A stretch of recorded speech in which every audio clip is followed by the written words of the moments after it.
तो भाई last episode में बैटमैन कैंट के घर में जख्मी पड़ा होता है। टीम टाइटन ने उसके अंदर जो सिल्वर पत्थर फंसा था उसे निकाला, जो कि क्रिप्टोनियन स्टोन नहीं था, एक मैजिक स्टोन था। और फिर टाइटन के गिले शिकवे कि भाई बैटमैन तन्ने बहुत दुख देता मारे जैसे लोगों को। फिर वहीं रसाल गुल आता है टाइटन को लेने, पर बैटमैन उन्हें भगा देता है। वहीं रिचर्ड बैटमैन को बताता है कि एल के खिलाफ जंग शुरू हो गई है, तुम्हें महल जाना होगा। तो बैटमैन वहीं लड़कियों वाले नखरे शुरू कर देता है। फिर जॉनथन कैंट समझाता है कि जा पुत्र जा, ओ तोड़ी ही गद्दी है ओनू संभाल। और अब आगे। हेलो दोस्तों, मैं हूं मार्को और आप देख रहे हैं बडीज कॉमिक। अगर आपने मेरा चैनल सब्सक्राइब नहीं किया तो प्लीज सब्सक्राइब कर दीजिए और बेल आइकन को दबाना ना भूलिएगा। तो चलिए शुरू करते हैं next episode, war of the three kingdoms.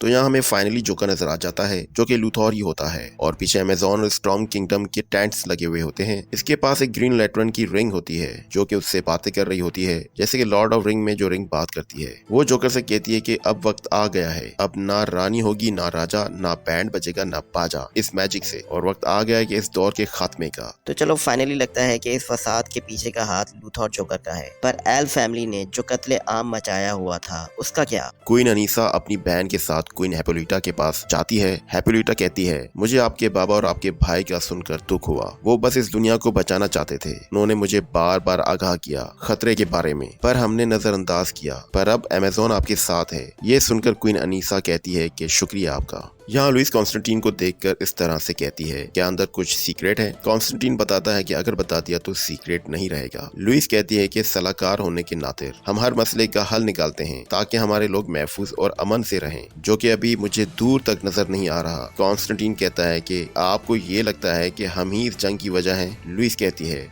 शायद। जॉन कहता है हमारे राजा का कत्ल हुआ है। लुइस काउंटर जवाब देती है, एक 18 साल लड़की से जो एक हमदर्द और सारी उम्र अमन से रही हो, कुछ दाल में काला है। पहले मौत हुई, फिर तशद्दुद अचानक शुरू हुआ। कॉन्स्टेंटीन गुस्से में कहता है कि ये एकदम नहीं हुआ। एक बरस से एल्स एक हैवानियत दिखा रहे हैं। मैं समझ सकता हूँ कि वो दुनिया में एक बहुत ही काबिल हैं, पर उनका गुनाह भी भुलाया नहीं जा सकता। क्या आप भूल गई हैं कि इन्होंने कितने बेगुनाह लोगों को कैद किया हुआ है? एल के तहखाने में डायना और उसका मुंह बंद होता है और ओलिवर उसे खोलने में उसकी मदद करता है, एक पत्थर फेंककर, जो कि कामयाब भी हो जाता है। डायना ओलिवर का शुक्रिया अदा करती है और एक दूसरे का इंट्रोडक्शन भी हो जाता है। डायना पूछती है कि तुम यहाँ एल के कैद खाने में क्या कर रहे हो? ओलिवर बताता है कि मैंने राजा देवता जोरैल का कत्ल किया है। डायना काफी हैरान हो जाती है ये सुनकर। फिर ओलिवर पूछता है कि तुम यहाँ कैसे? डायना कहती है कि अपने चिल्लाने की वजह से। एल्स को लगता है कि मैं बैंशी हूँ। ओलिवर पूछता है कि क्या तुम बैंशी हो? डायना कहती है नहीं, मैं नहीं हूँ, पर मैं अपनी चीज से किसी भी चीज को डिस्ट्रॉय कर सकती हूँ। ओलिवर पूछता है किस किस्म की चीज? डायना कहती है हर चीज। ओलिवर पूछता है कि क्या तुम ये सलाखें तोड़ सकती हो? डायना कहती है हाँ, तोड़ सकती हूँ, पर मैं अपनी पावर पर कंट्रोल नहीं कर सकती। कहीं ऐसा ना हो ये पूरा किला ही गिर जाए। ओलिवर कहता है कि ये तो बहुत ही अच्छा तरीका है यहाँ से भाग जाने का। क्यों ना तुम मेरी मदद करो और मैं तुम्हारी। हॉब जंगल में जनरल वॉलर के साथ हार्ली क्विन खड़ी फौज का इंतजार कर रही थी। हिप्पोलिटा और क्वीन अनीसा हार्ली और जनरल वॉलर को देखकर कहने लगे, ये सब क्या है? हार्ली जवाबन कहती है कि एक अक्लमंद फैसला। ज्यादातर जंगें बातचीत से भी खत्म हो जाती हैं, बजाय इसके कि मासूम लोग मारे जाएं किसी की जिद और गरूर की वजह से। तो इस खूनरेजी की बजाय बातचीत कर ली जाए। क्या कहते हैं आप लोग? अगर आपकी कोई डिमांड है तो बता दें ताकि हर कोई अपने घर जा सके। क्वीन अनीसा एल्स की डिमांड करती है। जनरल वॉलर कहती है कि वो हमारे हुक्मरान हैं और हमारे हीरो भी। एल सल्तनत कभी भी उनको आपके हवाले नहीं करेगी। अमेजोन जनरल कहती है तो फिर हमारा वक्त जाया मत करो। हार्ली यहाँ एक मस्करापन करके उन्हें रोकने की कोशिश करती है। आप एल्स की जगह कोई चीज ले लें, जैसे टॉय शो लेकर ये जंग को खत्म कर दें। क्वीन अनीसा इस बात को सुनकर उसे बेवकूफ लड़की कहती है। इस बात पे हार्ली क्वीन के चौसठ पे लग जाती है और कहती है कि मैं तुम्हें बेवकूफ लगती हूँ, कम से कम वैसी बेवकूफ तो नहीं जो अपने साथ बहुत से लोगों को खतरे में डाल दे। जनरल वॉलर कहती है कि ये लोग सुनने वाले नहीं। हार्ली क्विन अब यहाँ से चलते हैं। और फिर क्वीन अनीसा को वॉलर कहने लगी कि मेरी आर्मी जंगल के उस पार इंतजार कर रही है। कॉन्स्टेंटीन बड़े गुस्से में आता है और कहता है कि आपने उन्हें क्यों जाने दिया? क्वीन अनीसा कहती है कि वो लोग अमन का पैगाम लेकर आए थे। जॉन कहता है कि वो एल्स के सलाहकार और फौजी से पेशलार हैं, हमें उन्हें अभी बंदी बनाना होगा। हिप्पोलिटा जवाबन कहती है कि ये एक गैरतमंद काम नहीं। कॉन्स्टेंटीन काफी गुस्से में आ जाता है और तंजिया अल्फाज में कहता है कि इस गैरत की बात कर रही हैं आप? हम एक ही कार्रवाई में इस जंग को छोटा कर देंगे, मलका आलिया।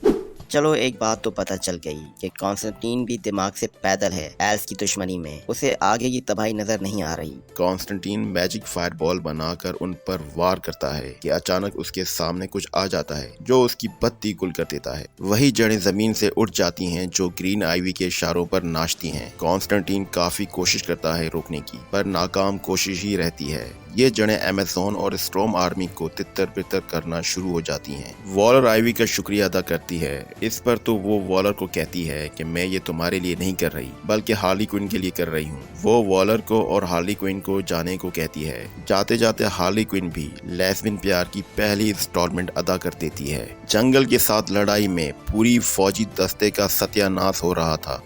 ये सब आसमान से जोकर देख रहा होता है। रिंग उसे कहने लगी ये आर्मी यहाँ खत्म नहीं हो सकती। जोकर कहता है जानता हूँ बे, और देखता है कि ये सब कौन कर रहा है। और फिर जब वो उसे नजर आती है तो पूरी पावर से उस पर हमला कर देता है। अब पता नहीं आइवी मर जाती है या बेहोश हो जाती है। जो भी हो, जोकर कॉन्स्टेंटीन को आर्मी को आगे बढ़ने का हुक्म देता है किले पर हमला करने के लिए। तो इस सारे फसाद में कॉन्स्टेंटीन भी जोकर के साथ है। जाहिर है जोकर कैसे बर्दाश्त कर सकता है एल्स को, जिसकी वजह से किंग्स वैन ने उसे सल्तनत से बाहर निकाला था।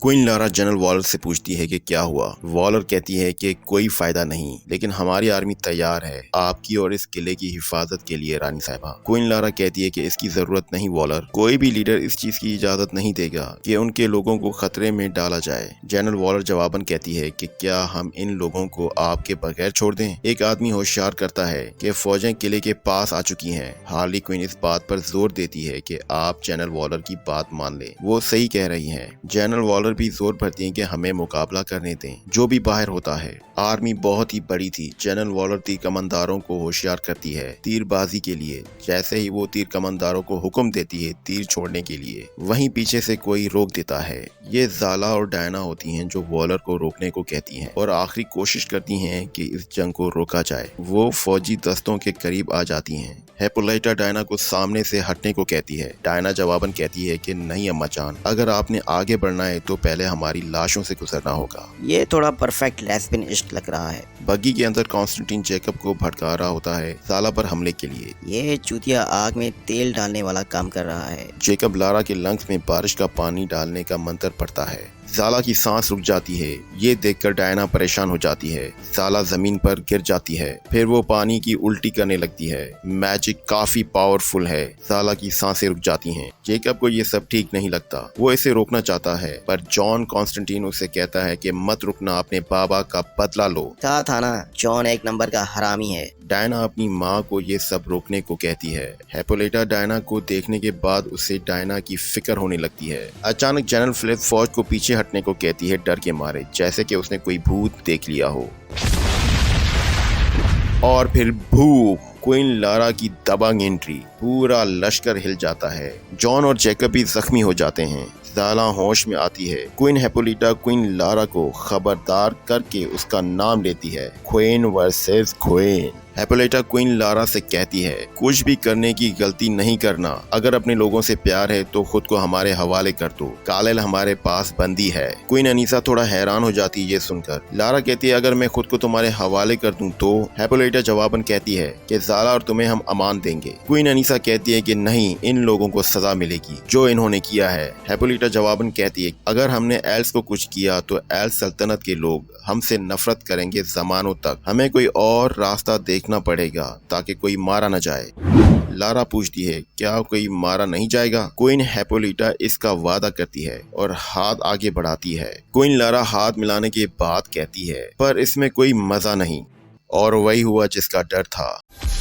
क्वीन लारा ने क्वीन हिप्पोलिटा का हाथ पकड़कर हीट विजन से उसके दो हिस्से कर दिए। सबकी आंखें फटी की फटी रह गईं। डायना अपनी माँ की मौत देखकर पागल हो गई। तो भाई ये एपिसोड यहीं खत्म होता है। अब जंग तो पक्की है और अगले एपिसोड का नाम ही वॉर है। एक बात समझ नहीं आई। एक तरफ महल के अंदर क्वीन लारा ने कहा मेरे लोगों को कुछ ना हो तो खुद को सरेंडर कर रही थी। दूसरे पर जंग के मैदान में जाकर जंग शुरू करवा दी। ये सारे काम जॉन कॉन्स्टेंटीन और लूथर जोकर करना चाहते थे एल्स के खिलाफ, पर एल्स खुद ही वही काम कर रहे हैं। कहीं ऐसा तो नहीं इसके पीछे भी जोकर का हाथ हो या किसी और बड़ी ताकत का। ये तो अब अगले एपिसोड में ही पता चलेगा। अगर आपने मेरा चैनल सब्सक्राइब नहीं किया तो प्लीज सब्सक्राइब कर दीजिए। मैं मिलता हूँ आपको नेक्स्ट एपिसोड में, तब तक अल्लाह हाफिज।